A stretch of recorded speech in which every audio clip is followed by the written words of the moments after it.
Hostage, a Todd Mills mystery, book 3 in the series. Arthur R.D. Zimmerman, publisher, Scribble Pub. Narrator, Eric Ost.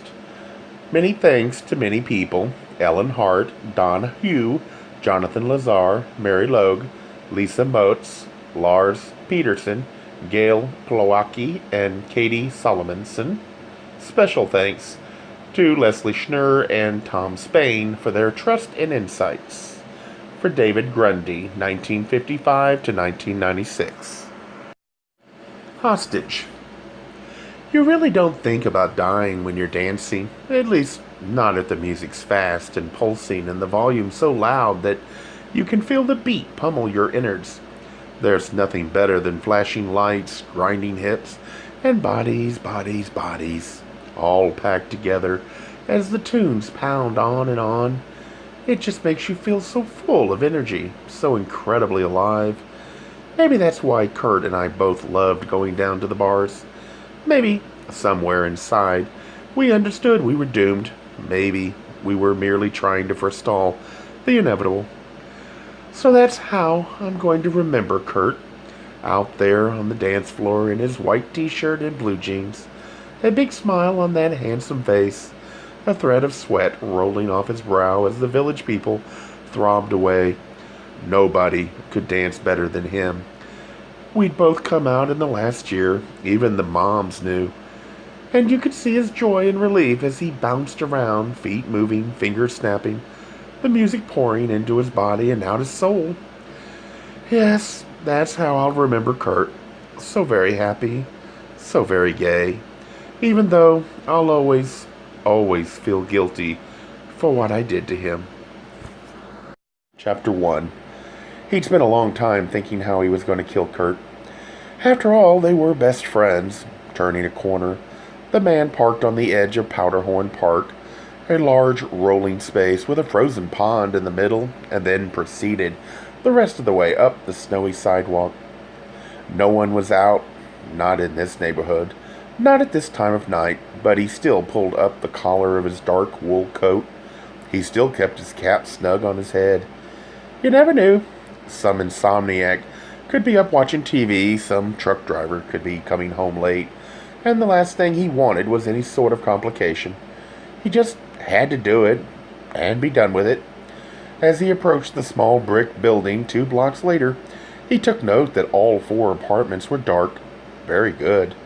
He thought about slipping down the side of the building and using the rear door, but no, that wasn't such a hot idea. He knew this place well. All 4 apartments were identical. All 4 bedrooms were in the back of the building. The chances of waking anyone up were much slimmer if he just went in the front, entered Kurt's ground floor place, and proceeded to the back, where Kurt lay sleeping. If anyone heard him, they'd think it was just someone getting up in the middle of the night to take a pee. Off to the right, he heard something, glanced over. Raccoons, 3 of them gathered in a concentrated huddle. Having obviously gotten into someone's garbage, they sat right in the middle of the street, ripping apart a McDonald's bag. The biggest one, a gloppy packet of ketchup in his paws, glancing at the man, but confident that the frigid night belonged to them, didn't budge and continued with the feast in hand. MAC, the Minnesota AIDS Coalition, had set up a rotation of friends to care for Kurt, which meant there were maybe 20-some keys circulating around town, perhaps more, for Kurt had been popular, a jovial sort with a big heart and a handsome face, and in return a lot of people now cared for him, which meant it wasn't at all unusual, thought the man as he approached the front door, that he would have a key too. If all went well, no one would suspect anyone had slipped in here tonight. If any suspicions were raised, though, the trail would be impossible to follow. Hadn't Kurt mentioned that even a delivery service had a key?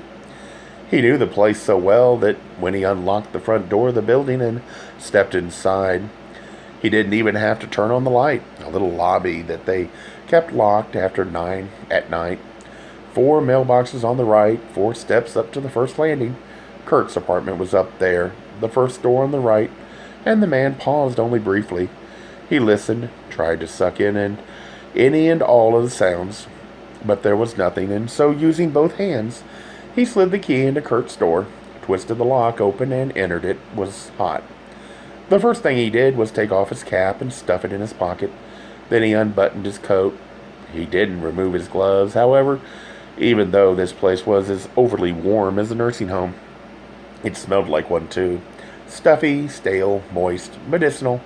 The gloves had to remain on, though, lest he leave a careless print. Sensing something move to his right, he looked into the living room and saw eyes staring back at him.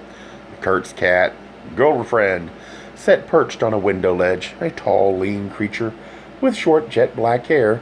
She stared at him for a long, soulful moment, knowing, of course, that something was wrong, terribly so, aware in some wise animal part of her that she was powerless. However, girlfriend turned back to the window, gazing out at the antics of the raccoons and their McDonald's bag.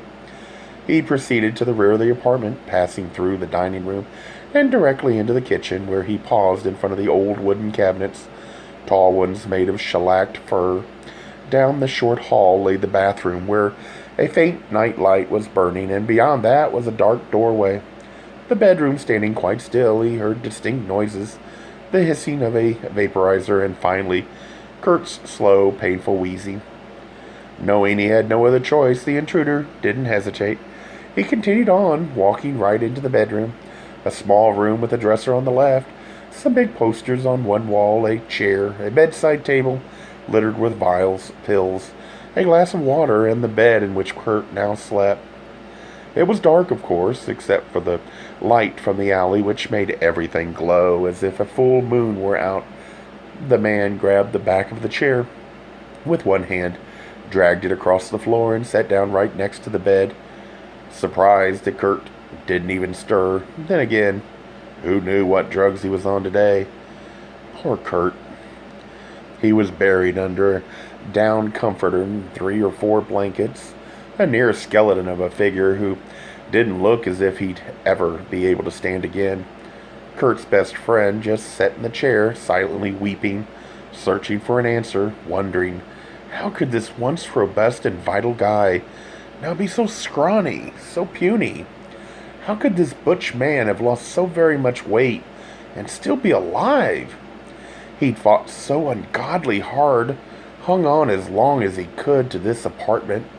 He should have been moved to one of the AIDS foster homes weeks ago instead of to a hospice tomorrow, as was now planned. But of course, that was what Kurt had wanted least, to leave this place, the life and memories he'd had here. Finally, he reached down and touched Kurt on the shoulder. "Oh, Jesus, nothing but bones," and nudged him gently, saying, "Kurt, wake up." As if in delirium, Kurt stirred. What?" "It's me, buddy. Wake up." Kurt rolled to one side, struggled to open his sunken and hollow eyes, then managed a smile. Oh, hi. So you're next on the roster. I didn't know you were coming tonight." "Yeah." All the friends and then some were taking turns staying here, watching out for Kurt, making sure he took his meds, trying to get him to eat something, anything, even a mere spoonful of mashed potatoes. And there would have been someone here tonight had Kurt's visitor not fudged the schedule, twisted it around so that Mike thought that another guy would have been here, another guy who would have shown up if Carol hadn't called to tell him that Tony was on this evening, when in fact Tony was out of town. It was all an oversight that Kurt's best friend had cleverly manipulated so that he could do the necessary deed. "How are you doing?" he asked. Not so good," Kurt said in a faint voice. "I think this is it. I think I'm in the departure lounge."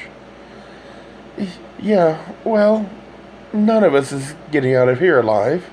He reached out, pushed aside the thick layer of covers, found the skeletal hand, and shuddered, for it was like holding hands with death. "Who knows? Maybe I won't be far behind you." Kurt looked down at the gloved hand wrapped around his... "You're all right, aren't you?" "Just a cold," he lied. that I don't want to pass on to you. What's the diff? I already have PCP. Reminded of the pneumocystic coronary pneumonia that had plagued him from the start of his battle against AIDS. Kurt suddenly began hacking, the cough coming from deep within and racking his body. I. Shh, buddy, he said, reaching out and smoothing Kurt's forehead, the skin so translucent, so fragile that it seemed it might rip. Don't say anything. Just relax. I'm right here. The coughing deepened, desperately so, and at one point, Kurt's entire face twisted and he struggled to push himself up. He was gagging, and for a moment it seemed he might vomit, but then things subsided and the fit passed as quickly as it had come. That's it, Kurt. Just get comfortable. Kurt gazed up, those soulful eyes so sincere. Our soup of the day is a lovely lobster bisque. At first, he didn't know what to say or do. At first, he thought it was a joke, but of course, it wasn't. A deathly dementia was overtaking Kurt's mind, and in the course of the last 2 weeks, Kurt, without realizing it, was saying far too much about everything and anything. And today our salad dressings are creamy pepper, honey mustard, and, of course, our house vinaigrette. He smiled, ran his hand down Kurt's sunken cheek. Hey, man, I think you should have gotten out of that restaurant a little bit sooner. You're going to carry that shit with you to the grave. Kurt squeezed his eyes shut, seemed to fade away, but then came back, his lids bouncing open in panic. What's going to happen to girlfriend? We'll find a nice home for her. Don't worry. Promise me you won't send her to... He closed his eyes.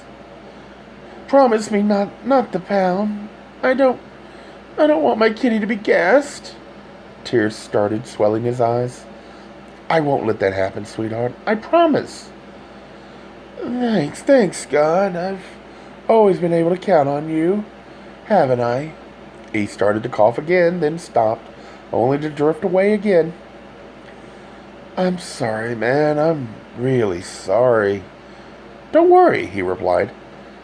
But you're going to do it, aren't you? Shh, don't talk. Do it for me, will you? Don't back out now.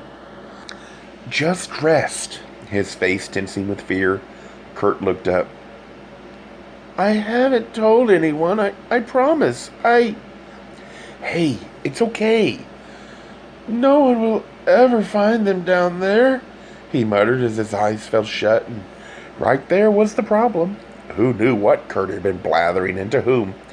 For the past week, his temperature had been dangerously high as his body had struggled to fight off the pneumonia and brain lymphoma, not to mention the various fungal infections and thrush and a half-dozen other things.